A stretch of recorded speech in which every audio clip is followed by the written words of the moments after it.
بسم اللہ الرحمن الرحیم۔ السلام علیکم یورس۔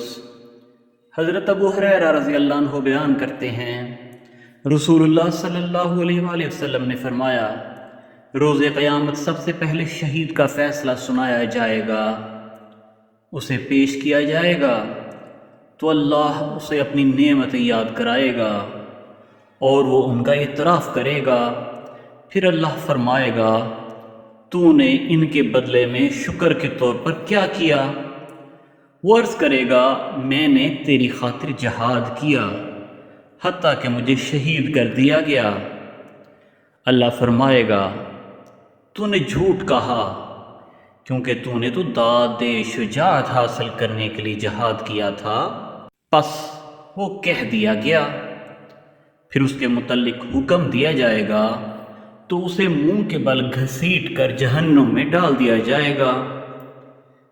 دوسرا شخص جس نے علم حاصل کیا اور اسے دوسروں کو سکھایا اور قرآن کریم کی تلاوت کی، اس سے بھی پیش کیا جائے گا تو اللہ اسے اپنی نعمتیں یاد کرائے گا، وہ ان کا اعتراف کرے گا۔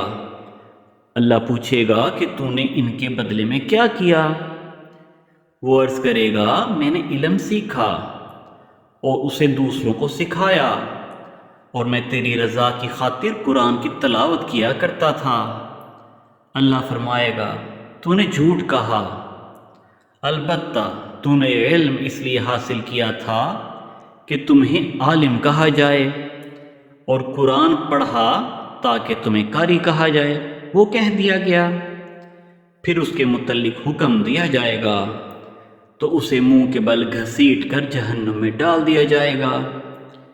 اور تیسرا وہ شخص جسے اللہ تعالیٰ نے مال و زر کی جملہ اقسام سے خوب نوازا ہوگا، اسے پیش کیا جائے گا تو اللہ اسے اپنی نعمتیں یاد کرائے گا، وہ انہیں پہچان لے گا تو اللہ پوچھے گا، تو نے ان کے بدلے میں کیا کیا؟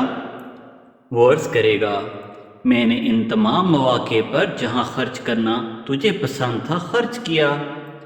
اللہ فرمائے گا، تو نے جھوٹ کہا، تو نے تو اس لیے خرچ کیا کہ تجھے بڑا سخی کہا جائے، پس وہ کہہ دیا گیا۔ پھر اس کے متعلق حکم دیا جائے گا تو اسے منہ کے بل گھسیٹ کر جہنم میں ڈال دیا جائے گا۔ مشکات المصابیح 205 نمبر۔ اللہ حافظ۔